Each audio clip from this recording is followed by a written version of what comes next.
성도 여러분 안녕하십니까? 오늘 우리가 함께 묵상할 말씀은 누가복음 17장입니다. 누가복음 17장은 예수께서 제자들과 군중에게 하신 여러 교훈이 이어지는 장으로 겉으로 보기엔 주제가 다양해 보이지만 그 안에는 한 가지 일관된 흐름이 있습니다. 그것은 바로 참된 믿음으로 사는 제자의 삶입니다. 예수님은 이 장을 통해 믿음이란 단순히 하나님을 안다는 지식이 아니라 삶 속에서 용서와 감사, 순종과 소망으로 드러나는 태도임을 가르치십니다. 예수께서는 먼저 제자들에게 실족하게 하는 일이 없을 수는 없으나 그것을 일으키는 자에게는 화가 있다고 말씀하십니다. 세상 속에서 사람을 넘어지게 하는 말과 행동이 얼마나 심각한 일인지를 경고하신 것입니다. 그리고 이어 내 형제가 하루 7번이라도 죄를 범하고 7번 돌아와 회개하면 너는 용서하라 하셨습니다. 인간의 본성으로는 도저히 불가능한 이 명령 앞에서 제자들은 우리에게 믿음을 더하소서라고 간구합니다. 예수님은 그들에게 믿음의 본질을 깨우치십니다. 겨자씨 한 알만한 믿음이라도 하나님께 온전히 맡겨진 믿음이라면 뽕나무가 뽑혀 바다에 심기라 해도 그렇게 될 것이라는 것입니다. 믿음은 크기의 문제가 아니라 하나님께 전적으로 신뢰를 두는 관계의 문제입니다. 그리고 종의 비유를 통해 믿음으로 사는 자는 자신의 순종을 자랑하거나 보상받으려 하지 않고 오직 우리는 무익한 종이라 해야 할 일을 한 것뿐이다 라고 고백하는 겸손한 태도를 가져야 함을 가르치십니다. 이어 예수께서는 사마리아와 갈릴리 사이로 가시다가 나병 환자 10명을 만나십니다. 그들은 멀리서 예수님 우리를 불쌍히 여기소서 하고 부르짖습니다. 예수님은 그들에게 가서 제사장들에게 너희 몸을 보이라 하셨고 그들이 순종하여 가는 도중에 깨끗하게 되었습니다. 그러나 그중 오직 한 사람 사마리아 사람만이 돌아와 하나님께 영광을 돌리며 예수의 발 앞에 엎드려 감사했습니다.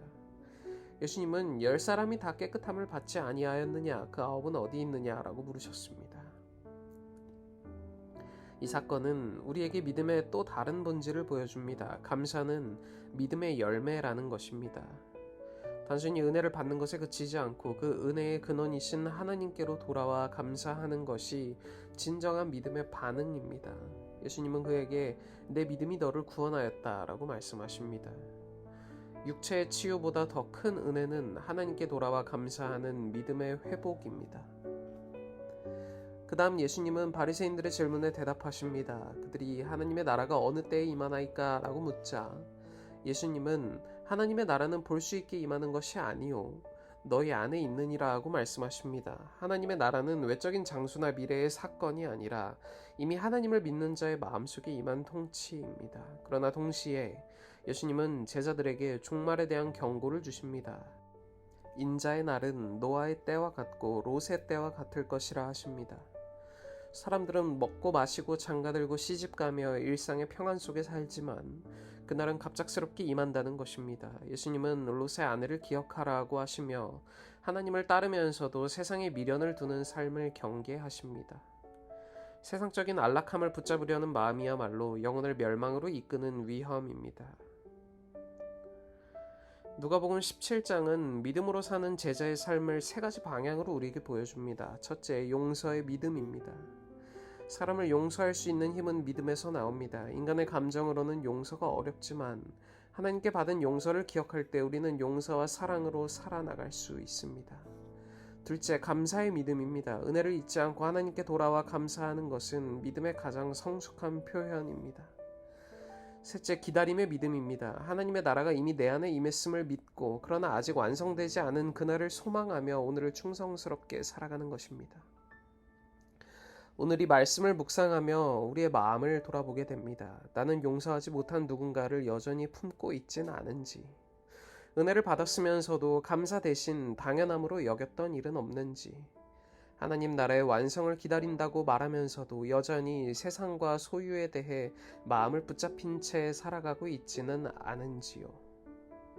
예수께서는 제자들에게 믿음을 더하라고 하신 것이 아니라 이미 주어진 믿음을 하나님께로 향하게 하라고 하십니다. 믿음은 더 커져야 할 것이 아니라 더 바르게 향해야 할 것임을 우리에게 말씀해주고 있는 것입니다.